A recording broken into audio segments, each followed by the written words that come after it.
Global migration. This lesson will look at global migration and its impact on both the sending and receiving countries.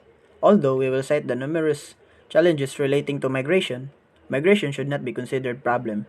There is nothing moral or immoral about moving from one country to another. Human beings have always been migratory. It is the result of their movements that areas get populated, communities experience diversities, and economies prosper. Thus, rather than looking at migration in terms of a simplistic good versus bad lens, treat it as a complex social phenomenon that even predates contemporary globalization. What is migration? Migration involves the movement of people from one place to another with intentions of settling permanently or temporarily at a new location. There are two types of migration: internal migration, which refers to people moving from one area to another within one country, and international migration, in which people cross borders of one country to another. The latter can be further broken down into five groups. First are those who move permanently to another country, or the immigrants. The second refers to workers who stay in another country for a fixed period, at least 6 months in a year. Third, the illegal migrants refers to the migration of people into a country through means that violates the immigration laws of the country, or the continued residence of people without the legal right to live in that country. While the fourth are migrants whose families have petitioned them to move to the destination country. The fifth group are the refugees, a person who has been forced to leave their country in order to escape war, persecution, or natural disaster, also known as asylum seekers. They are unwilling to return because a well-founded fear of persecution on account of race, religion, nationality, membership in a particular social group, or political opinion. Demographers estimate that 247 million people are currently living outside the countries of their birth. 90% of them move from economic reasons, where the remaining 10% are refugees and asylum seekers. The top three regions of origin are Latin America, followed by Eastern Europe and Central Asia, and the Middle and the North America. On country basis, India, Puerto Rico, and China are leading with the Philippines, together with Afghanistan, only ranking 6th in the world. The top 10 countries' destination of these migrants are mainly in the West and the Middle East, with the United States topping the list. 50% of global migrants have moved from the developing countries to the developed zones of the world and contribute anywhere from 40 to 80% of their labor force. Their growth has outstripped the population growth in the developed countries, such that they, according to the think tank McKinsey Global Institute, first-generation immigrants constitute 13% of the global in Western Europe, 15% in North America, and 18% in the GCC, or Gulf Cooperation countries. The majority of migrants remain in the cities. The percentage of migrants in cities are 92% in the United States, 95% in the United Kingdom, and 99% in Australia. Once settled, they contribute to raising the productivity of their host countries. This is the table of migrant contribution to destination country in dollars and as percentage of national GDP 2015. United States contributes 52 trillion and a percentage of 11% in GDP. Germany contributes $550 billion dollars and 17% percentage in GDP. United Kingdom contributes $390 billion dollars and 14% percentage of GDP. Australia contributes $330 billion dollars and 25% in the percentage of GDP. Canada contributes 320 billion and 21% of the percentage of GDP. So next is benefits and detriments for the sending country. One element of immigration that is seen to benefit the sending country is the payment of remittances, the sending of money back home.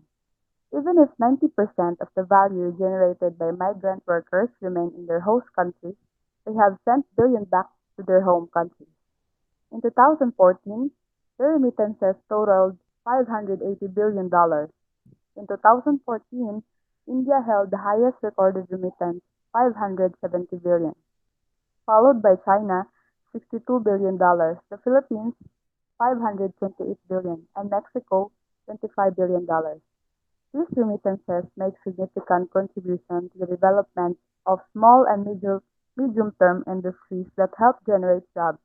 Remittances likewise change the economic and social standing of migrants, as shown by new or renovated homes and relatives' access to uh, new consumer goods. The purchasing power of a migrant family doubles and makes it possible for children to start or continue their schooling.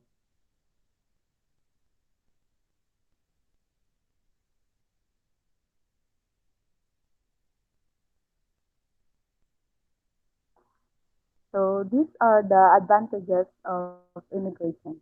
First is a richer and more diverse culture helps to reduce any shortages. Migrants are more prepared to take on low-paid, low-skilled jobs.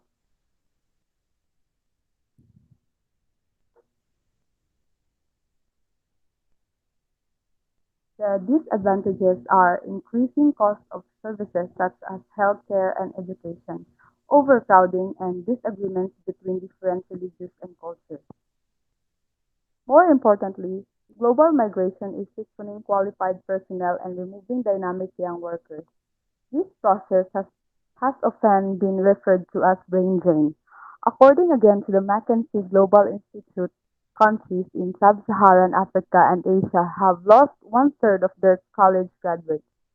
60% of those who moved to OECD destinations were college graduates, compared to 9% of the overall population in the country.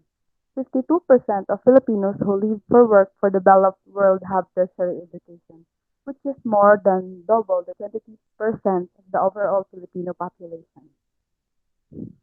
Governments are aware of this long-term handicap, but have no choice but to continue promoting migrant work as a part of state policy because of the remittances impact on GDP. They are equally concerned with generating jobs for an underutilized workforce and in getting the maximum possible inflow of worker remittances.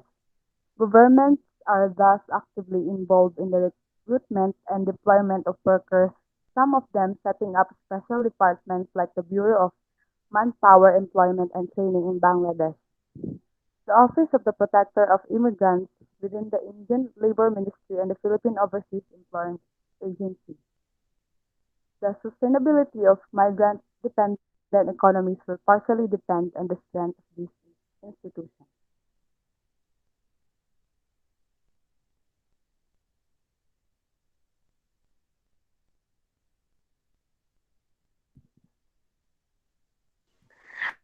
Now let's move to the problem of human trafficking. So first, let us know what is human trafficking. So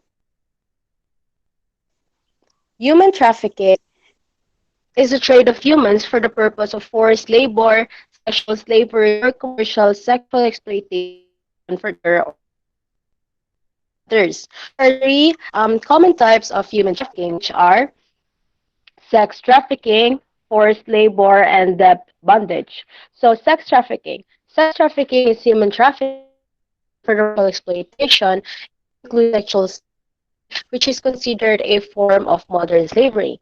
So, example for this one is that there are two women from Korea that were brought to San Francisco under the pretense that they will receive jobs as hostesses or waitresses there. But then when they arrive, they are held captive and forced to prostitution while their captor controls the money they receive. So the next one is forced labor. Forced labor is a form of modern day slavery in which individuals perform labor or services through the use of force, fraud, or coercion. And common types of labor trafficking include people forced to work in homes as domestic servants, farm workers, course, through violence as they harvest crops, or factory workers held in inhuman condition with little to no pay. Then the third one is the debt bondage. Debt bondage occurs when a person is forced to work to pay off a debt. They are tricked into working for little or no pay, with no control over their debt. Most or all the money they can earn goes to pay off their loan. Forced labor, also known as involuntary servitude, is the biggest sector of trafficking in the world, according to the U.S. Department of State. Human traffickers target victims, recruit their victims by appearing to offer help or pretending to be a friend or potential romantic partner. They leverage their victims' vulnerabilities or coerce them to meet in person. So the next one is a problem of human trafficking. On top of the issue of the brain drain, sending states must likewise protect migrant workers. The United States Federal Bureau of Investigation lists human trafficking as the third largest criminal activity worldwide. In the year 2012, the International Labor Organization, or the ILO, identified 21 million men, women, and children as victims of forced labor, an appalling 3 out of every 1,000 person worldwide. 90% of the victims, or the 18.7 million victims, are exploited by private enterprises and entrepreneurs. 22%, or the 4.5 million, are sexually abused, and 68%, or the 14.2 million, workers work under compulsion in agricultural, manufacturing, infrastructure, and domestic activities. Human trafficking has been very profitable, earning syndicates, smugglers, and corrupt state officials profits of as high as $150 billion in year 2014. Governments and private sector and civil society groups have worked together to combat human trafficking, yet the results remain uneven. So, how does human trafficking affect globalization? Along with growing trade and effortless world travel, globalization has also ushered us in an increase in the trafficking of human flesh. Traffickers taking advantage of transparent borders, broadband communication, and political and economic upheaval, as well as mass migrations of people, have preyed on the vulnerable. So, in human trafficking, we also have our its cause and effect. So the victims of human trafficking can experience devastating psychological effects during and after their trafficking experience. Many survivors may end up experiencing post-traumatic stress, difficulty in relationships, depression, memory loss, anxiety, fear, guilt, shame, and other severe forms of mental trauma. And its cause was that beyond cultural practices, the profit vulnerability of certain people, groups, lack of human rights, economic instability, and more, traffickers are the one who choose to exploit people for their own gain. Trafficking ultimately exists because people are willing to exploit others into trafficking situations. Human trafficking has devastating impact on individual victims who often suffers physical and emotional abuse, rape, threats against self and family, passport theft, and even death. But the human trafficking goes beyond individual victims. It undermines the safety and security of all nations it touches. Okay, let us proceed in integration. Integration is a is the process by which immigrants become accepted into society, both as individual and as a group. Or it could be an act of the immigrants to resemble the culture of the native behaviors of the country that have migrated in.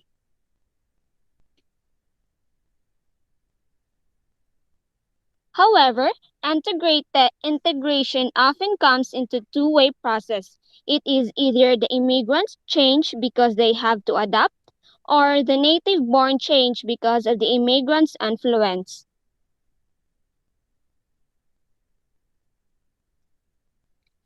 Integration A final issue relates to how immigrants interact with their new home countries. They may contribute significantly to a host nation's GDP. But first, what is GDP? It is a gross domestic product, a final value of the goods and services produced within the geographic boundaries of a country during a specified period of time. Integration, integration, their access to housing, healthcare, and education is not easy. An example of it is migrants from China, India, and Western Europe who often have more success, while those from the Middle East, North Africa, and Sub-Saharan Africa face greater challenges in securing jobs.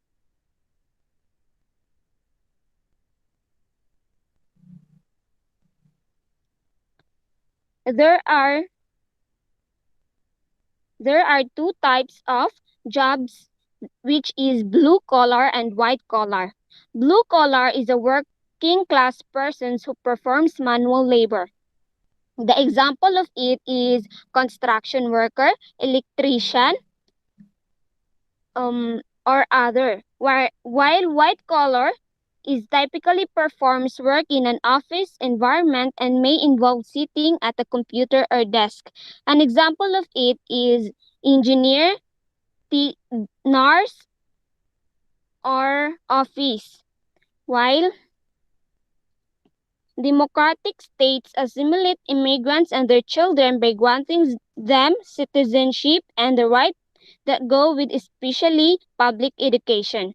However, without a solid support from their citizens, switching citizenship may just be a formality. Linguistic difficulties, customs from the old country, and of late differing religions may create cleavage between migrants and the culture from their home countries and amplifying differences in linguistic and ethnic costumes. Crucially, lack of integration gives xenophobic and anti-immigrant groups more ammunition to argue that these new citizens are often not national. Migrants unwittingly reinforce the tension by keeping among themselves.